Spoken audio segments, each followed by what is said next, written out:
saya Kumang Listia Dewi dengan NIM 2311031007 dari kelas 5I.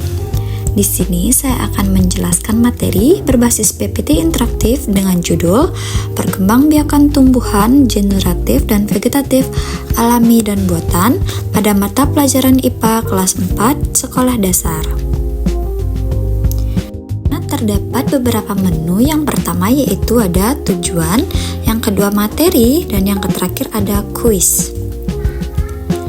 Nah, tujuan pembelajaran kali ini ialah yang pertama, peserta didik mampu menjelaskan pengertian perkembangbiakan tumbuhan sebagai proses menghasilkan individu baru agar jenis tumbuhan tetap lestari. Yang kedua, peserta didik mampu membedakan perkembangbiakan generatif dan vegetatif pada tumbuhan berdasarkan cara terjadinya melalui biji dan tanpa biji.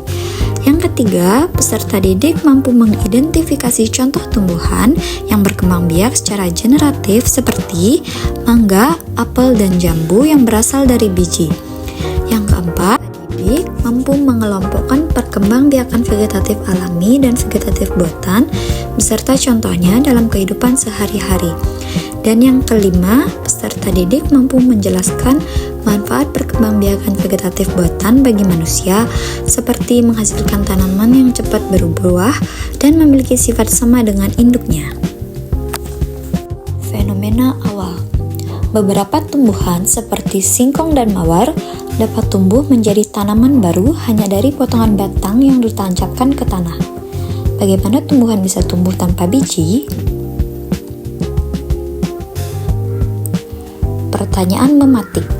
Pernahkah kamu melihat tanaman tumbuh dari potongan batang? Bagaimana bisa tanaman baru muncul tanpa biji? Menurut kamu, apa yang membuat batang bisa tumbuh lagi?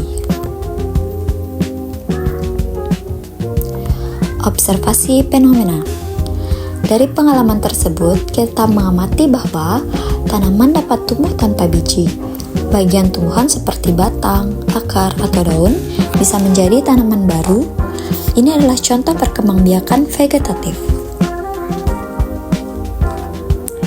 Hipotesis. Jika batang tanaman ditanam pada tanah lembab dan mendapat cahaya cukup, maka batang tersebut dapat tumbuh menjadi tanaman baru. Pengertian perkembangbiakan. Perkembangbiakan adalah proses makhluk hidup menghasilkan individu baru agar jenisnya tetap lestari. Pada tumbuhan, terdapat dua cara. Yang pertama, generatif atau melalui biji. Yang kedua, vegetatif atau tanpa biji. Perkembangbiakan generatif atau seksual. Perkembangbiakan generatif pada tumbuhan terjadi melalui penyerbukan dan pembuahan menghasilkan biji baru. Contoh generatif yaitu terdapat pohon mangga, apel, durian, dan jambu yang tumbuh dari biji. Perkembangbiakan vegetatif alami. Vegetatif alami terjadi tanpa bantuan manusia, misalnya dengan umbi, stolon, tunas, atau xeroma. Terdapat juga gambarnya di samping. Contoh vegetatif alami seperti singkong atau umbi batang, bawang merah atau umbi lapis, stroberi atau stolon, pisang atau tunas. Perkembangbiakan vegetatif buatan. Vegetatif buatan dilakukan oleh manusia dengan teknik tertentu, misalnya cangkok, stik, okulasi, dan merunduk.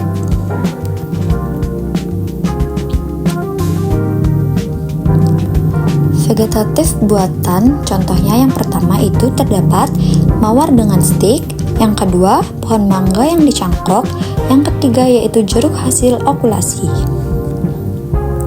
Manfaat perkembangbiakan vegetatif buatan.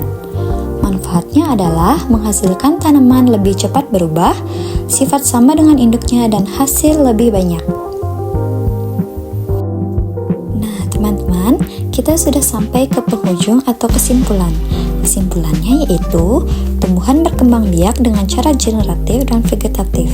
Semua Semua cara ini penting agar tumbuhan tetap lestari dan bermanfaat bagi manusia. Halo semuanya, sekarang kita lanjut ke menu ketiga yaitu quizzes. Petunjuk kuis yang pertama, buka QR code yang diberikan, lalu klik Kahoot Self Study atau Kahoot Belajar Sendiri. Setelah itu, klik Learn atau Belajar, dan selanjutnya tunggu memuat dan Kahoot siap dijawab.